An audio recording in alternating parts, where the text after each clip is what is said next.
ข้อกราบสบายดีเมื่อนี้ก็มาฮอดจุดหมายปลายทางแหละมาที่บ้านกระดอนเมืองสแตกแห่งสิกองเมื่อนี้ก็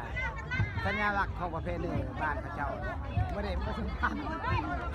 การเตะโต้เขาเจ้า น่ายากอันนี้มันเป็นทางอันนี้มันบ้าน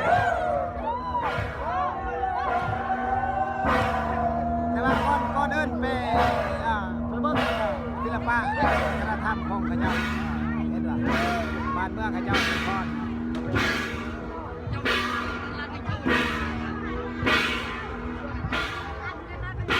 อันนี้กล้องเราตั้งเอาโบวัน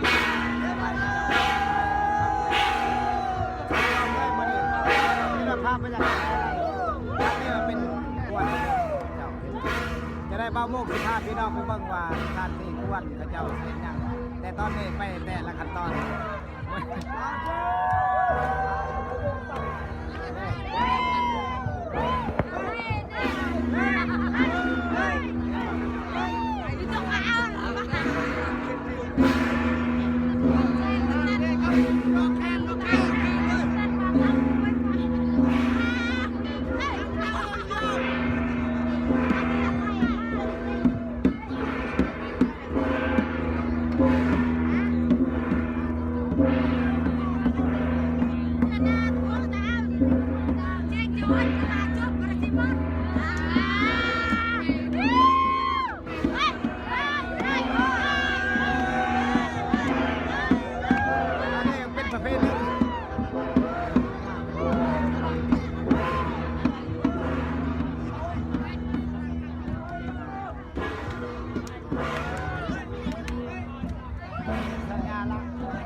สบายดี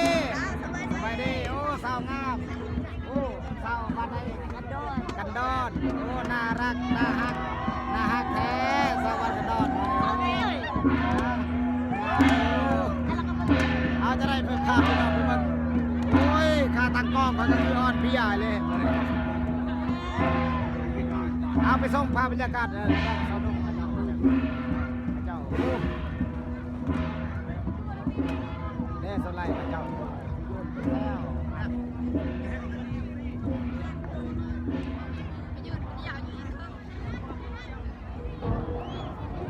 สบายดีเป็นเยาวชนบ่ฮะเป็นเยาวชนนักเรียนหรือว่าเป็นอะไรอย่างฮะนักเรียนบ่หรือว่าแบบเป็นแบบพอนเป็นส่วนร่วมของชนเผ่าวะฮะถามได้เมื่อไหร่กูหน้าตาข้าเจ้างามไปเลยยอมรับว่าเมื่อไหร่งามเลยเป็นพิเศษมาพอดเมื่อไหร่เป็นเมื่อสุดท้ายไหมหรอสุดท้ายเมื่อไหร่โอ้สาวน่าฮักอันนี้เป็นส้นเผาจะไหนส้นเผายังส้นเผากระตู้ขึ้นกับเมืองแต่แกงสีกองเฮาเนาะโอ้ส้นเผาข้าเจ้าหน้าตาสวยเห็นป่ะอย่าประมาทเด้อส้นเผากระตู้มาข่อยกับมีหน้าตาข้าเจ้างามไปเลยงามเห็นว่าประเภทนี้ของเจ้าใส่เครื่องประมาณนี้เลยอันนี้เอิ้นว่ามากอะไรอย่างนี้พออนุญาตทานเพราะอันนี้ใส่อันนี้ใส่มักปักบ่โอ้ยเพื่อนมักปักอ้าวอันนี้เป็นของอ้าวสบายดีสไลด์ไม่แต่ข้าเจ้าไม่แต่สาวงามส้นเผากระตู้แม่นบ่ส้นเผากระตู้ทักทายสบายดีกับส้นเผากระตู้เอาเมื่อนี้พ่อกับคนดังเองเมื่อนี้สบายดีเอาเมื่อนี้กับอามุกพ่อเล่นเลยนี่เบาเตียงโดยเบิ่งอยู่บ่ติดตามอยู่บ่โอ้ขอบใจเอาเมื่อนี้กับพ่อกับเบาเตียงเมื่อนี้เบาเตียงเล่าคนดังคนเคยช่วยเหลือได้คือทงไหวยังเนาะโดยคนได้ครอบครัวทุกอย่างส่วนไรข้าเจ้าจะไปเล่นที่ซอยกับเป้าข้าเจ้ากับอามุกก็เคยเห็นเบิ้งคลิปตลอด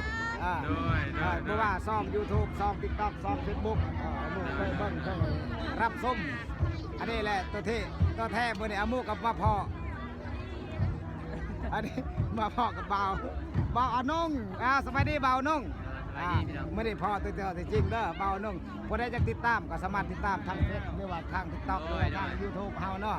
สามารถเข้าติดตามเบาอานุ่งคนล่ออยู่เมืองเฮาแหละแล้วก็ FC ไม่แต่ว่ามีอย่าง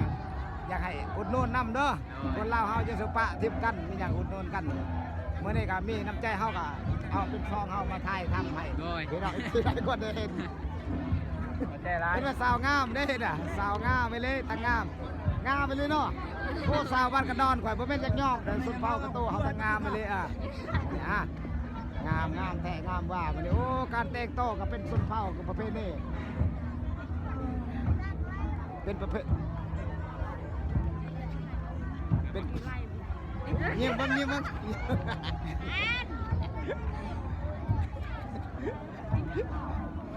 เป็นประเภทนี้งามอันสุนเผากับแม่แต่ว่าความจริงกับสุนเผาเฮางามแท้แน่สุนเผากับโตงามอย่าสว่าโอ้ยเป็นเราเทิงแล้วอันนี้สุนเผากับโตแต่ว่างามหน้าตาข้างในเลยนะโอ้สบายดีเจออยู่บ่เจอจำคุ้นวะเพราะว่าเจาะกระเท่าก็เลยลืมอ้าวสิว่าเท่าคือบอกเจ้ายังนุ่มนี่จะสิว่าเท่าโอ้ยคือเคินเท่าแต่ว่าเจ้ายังงามกว่าแต่ว่าเท่าแต่อยู่เท่าแต่แค่ยังนุ่มเด้เอามาดูคนไทยด้วยโอ้มันจะสาววันกันนอนบ้านประเพณีกันเจ้าสาวได้นี่ลูกสาวก็ได้ลูกสาว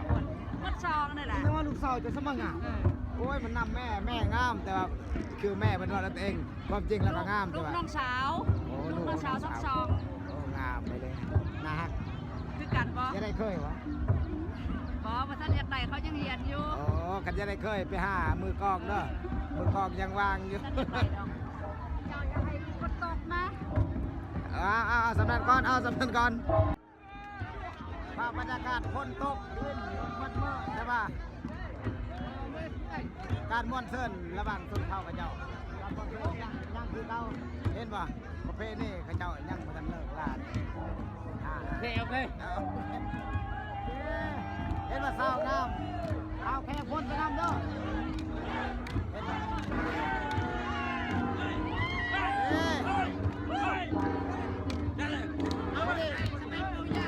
ภาคภูมิใจดิ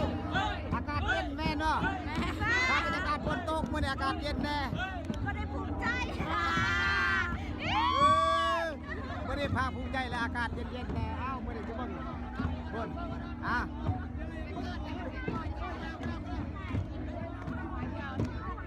ความจริงสาวๆเขาเจ้ากับม้วนแน่ม้วนแน่ป่ะฝนตกก็วันพอได้ดำหน้าเต้ไทยแต่หัวไปพอได้ดำหน้าเดือนแปดอะไรฝนตกเดือนกำลังเดือน3ดำหน้าเต้หัวปีใช่แหละกล้องเดี๋ยวคือประจำฮะจะได้สบายดีเมื่อนี้ก็พ่อทั้งพี่น้อง FC อยู่บ้านกระดอนเราก็เคยเห็นคลิปมีอย่างฝากซองอย่างนี้ฝากให้เข้าไปติดตามซองเราเด้อฝากคนติดตามเด้อเอาลุมสิบเมืองเล่าซองจะไหนเอาลุมสิบเมืองมีอย่างเด้อฝากให้เมื่อนี้อามุกเห็นป่ะดีใจ